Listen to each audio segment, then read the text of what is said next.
Bonjour à toi cher spectateur, et aujourd'hui parlons de cette comédie étrange qui se nomme Telle mère, telle fille, réalisée par Noémie Saglio. L'histoire, c'est celle d'Avril, une jeune femme qui vit avec son copain depuis un bon petit moment et qui vient juste de tomber enceinte. Sauf que manque de peau, c'est pas forcément le meilleur des moments pour tomber enceinte parce que son taf, ça se passe pas super bien. Et en plus, sa mère a décidé de squatter à la maison parce qu'elle est chômeuse et parce qu'elle vit comme si elle avait 15 ans alors qu'elle en a 47. Et c'est à ce moment-là que Mado, donc la fameuse mère d'Avril, va décider de recoucher avec son ex-mari, donc le père d'Avril, et va tomber enceinte.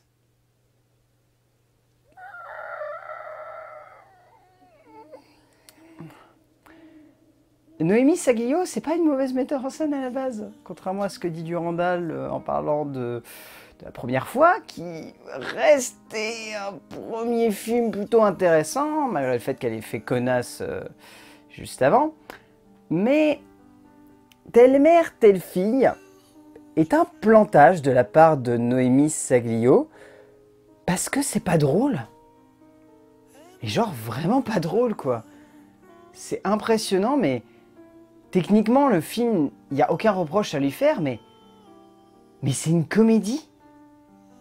Et à aucun moment on a envie de rire quoi. Donc en fait c'est loupé. C'est juste ça. C'est une comédie loupée, Telle mère, telle fille. C'est-à-dire que ça aurait eu un pitch dramatique, ça se trouve, ça aurait été très bon, mais en tant que comédie, bah, c'est foiré. C'est une comédie ratée. Mais vraiment une comédie ratée. Le scénario d'Agathe Pastorino et Noémie Saglio, il est hallucinant de vide. C'est impressionnant. Il est découpé comme une sitcom de 1h30. Comme un épisode de sitcom de 1h30, littéralement. Enfin, j'ai rarement vu un film avec un tel découpage. C'est un enchaînement de petits sketchs qui, au final, nous raconte une histoire qui tiendrait sur 2 lignes. Et si une fille et une mère tombaient enceintes en même temps?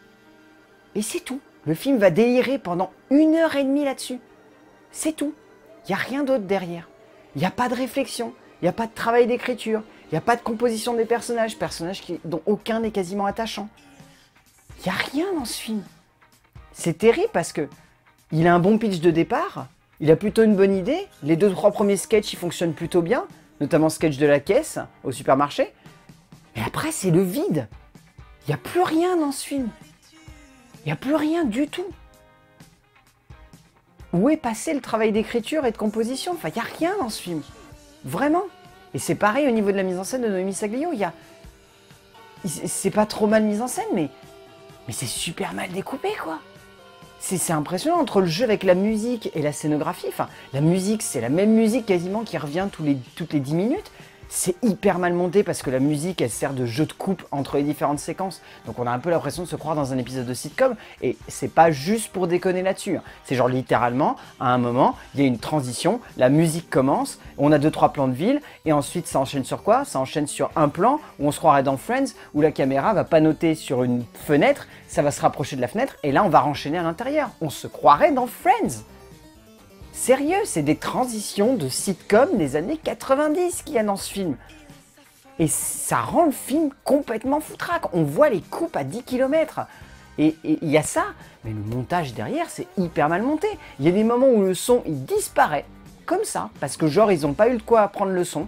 Et d'un coup, le son disparaît, on se retrouve avec un vide sonore, il y a juste la musique. On comprend pas pourquoi, mais des fois, en plus, on entend le bruit de fond d'ambiance. Mais le bruit de base où on devrait entendre le personnage par exemple courir ou des trucs comme ça, on ne l'entend pas. Il y a une séquence de piscine comme ça où on entend Juliette Binoche monter les escaliers et d'un seul coup on n'entend plus Juliette Binoche monter les escaliers et aller se changer, mais on entend encore le bruit de la piscine et l'ambiance de la piscine.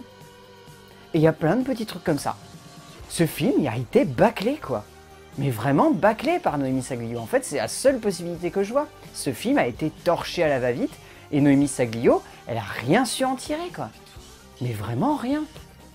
Et les acteurs pareil, ils sont pas bons, quoi. Ils sont pas super bons. Camille Cotin et Juliette Binoche, elles en font vraiment beaucoup trop. Camille Cotin, bon, elle joue bien la peste qui s'énerve, bon, ce qui fait que résultat, il y a 2-3 séquences où elle est drôle. Juliette Binoche, waouh! La même semaine, passer de Ghost in the Shell à ça, c'est 2 actrices différentes, quoi. Il y en a une, elle est investie, et l'autre, elle en a rien à battre, quoi. Mais genre vraiment rien à battre. Le seul qui s'en sort un petit peu, c'est Lambert Wilson. Lambert Wilson, il est drôle. il est fun, les séquences où il apparaît, on se marre, on est bien, on se met bien dans l'ambiance avec lui, c'est le seul personnage attachant du film. Parce que sinon, Telle mère, telle fille est un film qui rate complètement le coche. C'est pas un mauvais film, c'est juste une comédie ratée. Mais vraiment une comédie ratée. À aucun moment on ne rigole, à aucun moment on a de la sympathie pour les personnages, on passe complètement à côté de la plaque. Donc franchement, Telle mère, telle fille de Noémie Saglio, squeezez ça, oubliez, passez votre chemin, il y a d'autres trucs. Au revoir. À plus.